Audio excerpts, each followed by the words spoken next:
guys! Welcome back to KATHutorials.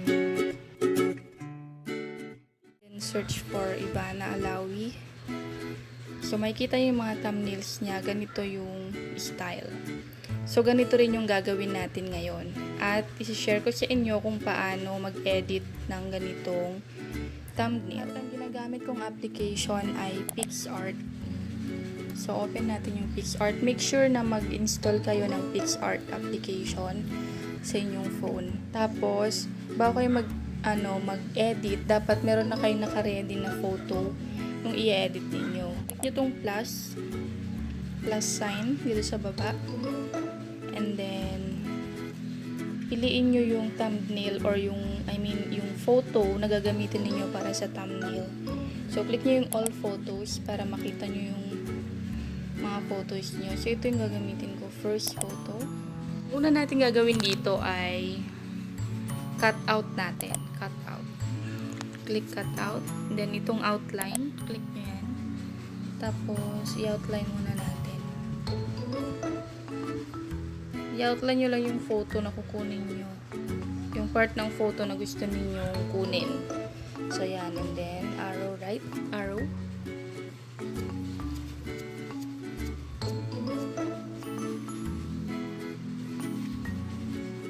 Ayusin natin. So, i-zoom natin siya. Tapos, click restore para sa mga hindi na-highlight. Yan. Tapos, i-highlight natin. Pag sumobra, click nyo yung erase. Tapos, burahin ninyo ganun.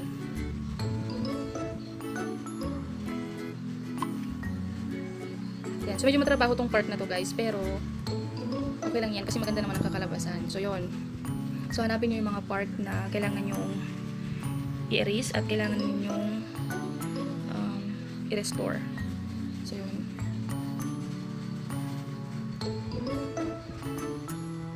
Okay na yan, part na yan. So, next tayo naman dito.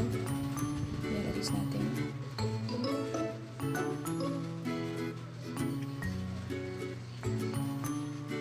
Tapos, dito sa mga ganito, yung mga singit-singit na ganyan, yung sa erase nyo, i-click nyo pa siya, tapos lalabas ito. Then, yung size niya, i-adjust nyo para lumiit. Saan nyo siya i-edit ng ganon.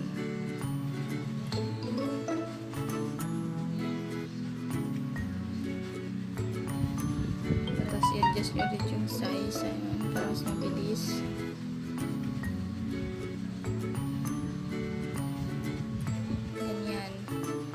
Then, same dito sa mga susunod na part.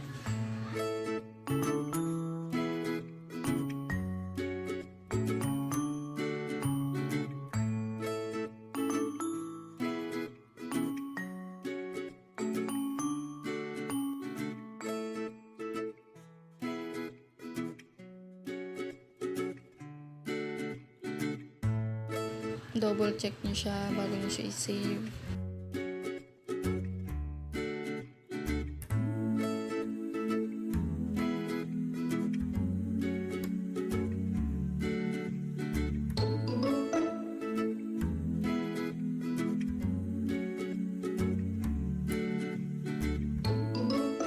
After nyo siya maayos, ay click save.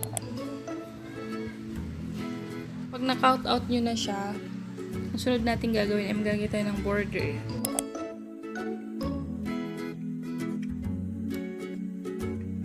I-check nyo din dito kung ano yung kapal ng border na ilalagay nyo. So, yan. Ganyan. So, okay na yan. 19. Then, click check. So, ganyan. Tapos, pag okay na kayo dyan, isa-save nyo muna yan. Click save, and then save ulit. Yan. So, save to gallery na siya. So, after yan, balik kayo dito sa arrow, back arrow, and then, back arrow, tapos discard nyo yan. Tapos, puntahan natin yung original photo. So, ito yon. Click natin.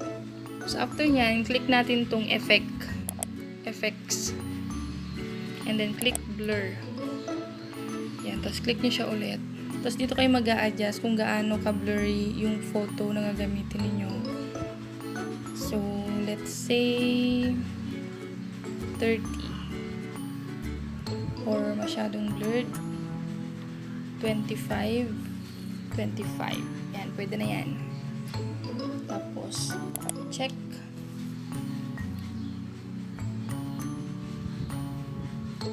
Okay, once na blurred na yung photo na yan, maglagay na tayo ng photo. So, click add photo.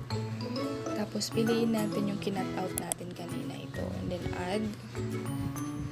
Tapos, i-adjust natin yung size. Ayan.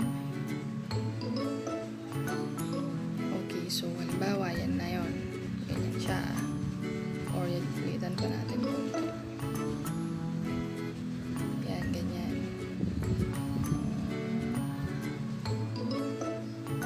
Ayusin natin.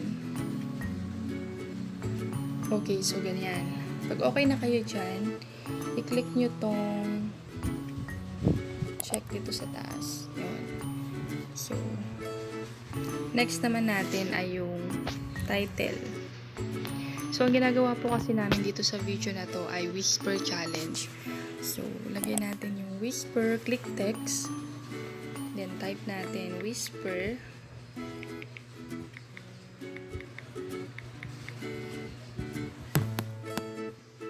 Tapos, saka kayo pipili ng font na gagamitin ninyo. So, ang ginagamit ko palagi ay itong luckiest guy. So, yan. Tapos, i-adjust nyo yung laki, yung size.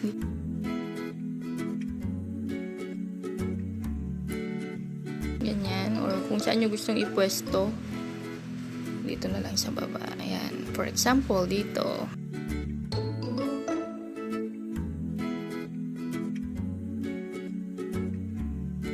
Tapos, color. So, pili kayo ng kulay na gusto niyo. Dito pwede nyo i-browse na ganyan. Or, dito mismo, sa gilid. Yan, click nyo lang yun. Tapos, pili kayo ng kulay. So, gusto ko yellow. Yan. Tapos, sa stroke naman, yan. Pwedeng ganyan. Pwede yung pakapalan. Or, pwede na yung ganito. Kanipes.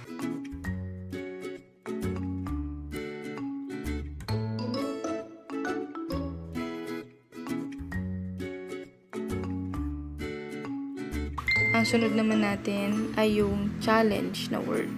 So, challenge. And then, pili ulit kayo ng font na gamitin nyo. Kung gusto nyo yung font nyo sa whisper, okay lang din. Pero ako babaguhin ko. Yan.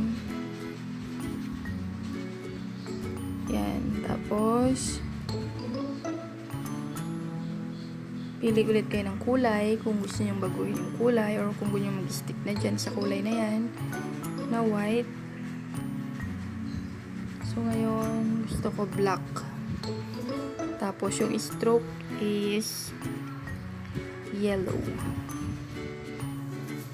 Yan. So, pwede natin i-adjust yung kapal. Ganon. Yan. Pwede ganyan. 40, 45 natin. Yan, 45. Yan. So, halimbawa ganyan, simple lang. So, pag okay na kayo dyan, pwede nyo nang i-check. Pero, dagdagan muna natin ng sticker. So, pwede kayong maglagay ng sticker.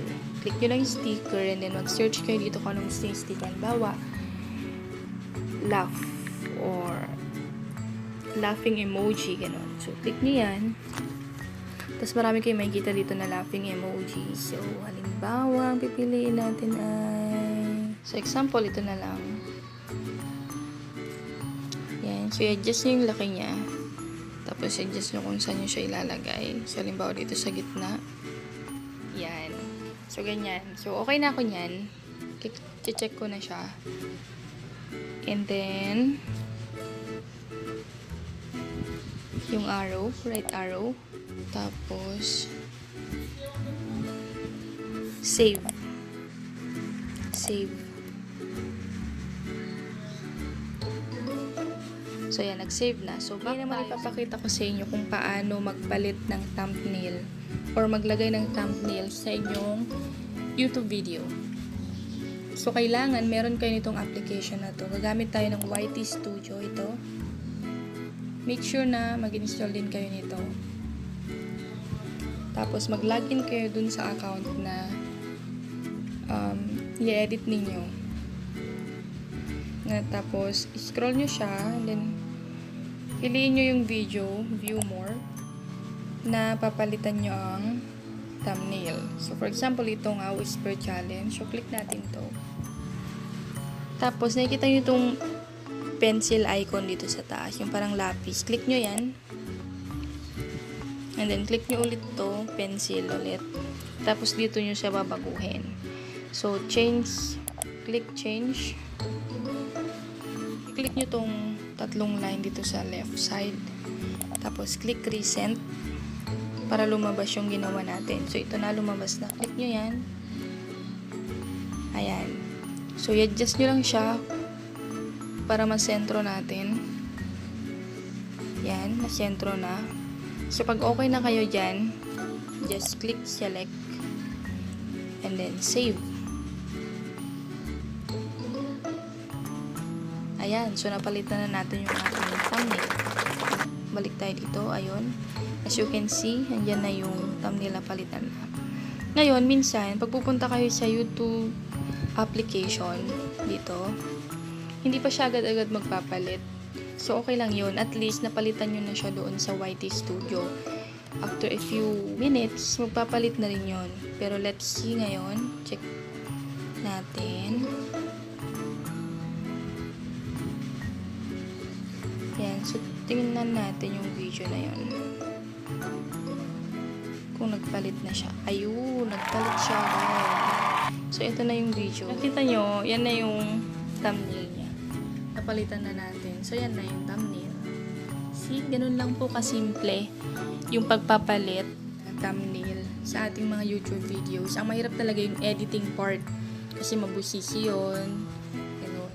Depende rin sa inyo kung simple lang din yung gusto ninyo or kung gusto nyo pang dagdagan yung mga style na nandun sa thumbnail, depende po yung sa inyo. So, sana guys, yung video na to nakatulong na naman sa inyo kahit papaano. And if so, please don't forget to like and share this video. And if you're not yet subscribed to my channel, please click the subscribe button and also the notification bell para updated ka sa mga susunod ko pang mga tutorials at sa mga susunod pa namin mga videos as a family. Thank you guys, God bless, and bye!